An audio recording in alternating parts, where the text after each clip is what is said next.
Good evening, everyone. Let's get you ready for the weekend, and we've got several things to talk about. First off, tomorrow, chance of rain, mostly in the morning, then a warm, dry afternoon, a high of 83. Saturday, warm, mainly dry, a high of 83, and then Sunday, here comes the strong cold front. So a little bit of rain early in the morning, and then breezy and much cooler through the day. Let's take a look at those couple of rain chances. First off, Futurecast, we pick it up tonight. We roll into the overnight. Here we are at midnight, and as we get into the overnight, start to see a few showers developing. So here we are around daybreak, 6 a.m. You see that little broken line of showers. It starts moving eastward. There we are at 9 a.m. So don't be surprised by a little bit of rain in the morning, and then it continues eastward so that near shortly after lunch, we're just about done with the threat of rain for tomorrow. So a relatively small window late tonight into tomorrow morning where we get a few showers. Now we jump ahead to that second rain chance this weekend, early Sunday.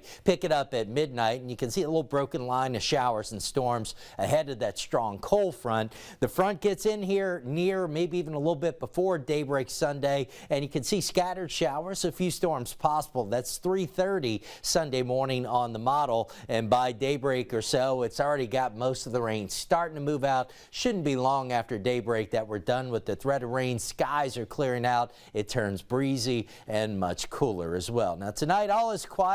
Sky 9 view from Port Allen, looking back at the state capitol tonight. That view brought to you by Our Lady of the Lake. Notice it was a clear view. No fog here locally right now. We do have that dense fog advisory along and east of I-55 tonight. It runs 1 a.m. through 8 a.m. That's the greatest threat area. Now, I'm not telling you we couldn't get a little patchy fog elsewhere, but that's where it would be most likely. Right now, we're doing fine. No real visibility issues at this hour, and I think the threat is relatively low locally, but still stay alert for it. Otherwise, mild outside tonight. Temperatures in the 60s. Baton Rouge, Gonzales 67, Patterson 68.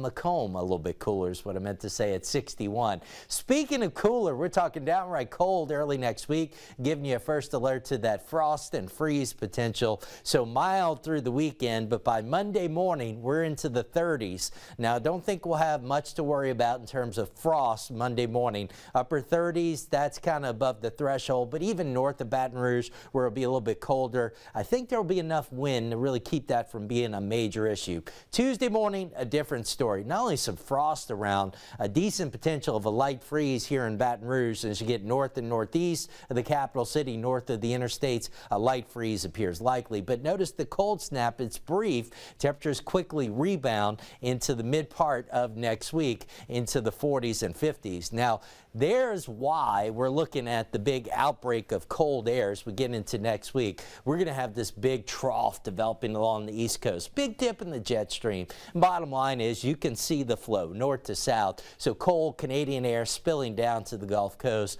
and that'll lead to the outbreak of cold weather expect. But as I said, it's going to be brief because that trough quickly is going to shift out, and by the mid part of next week, almost getting a little spring-like once again.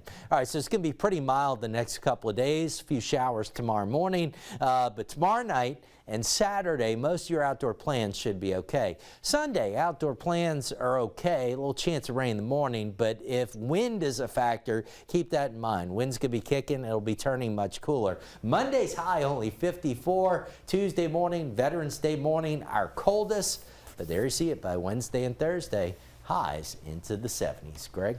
All right, Steve.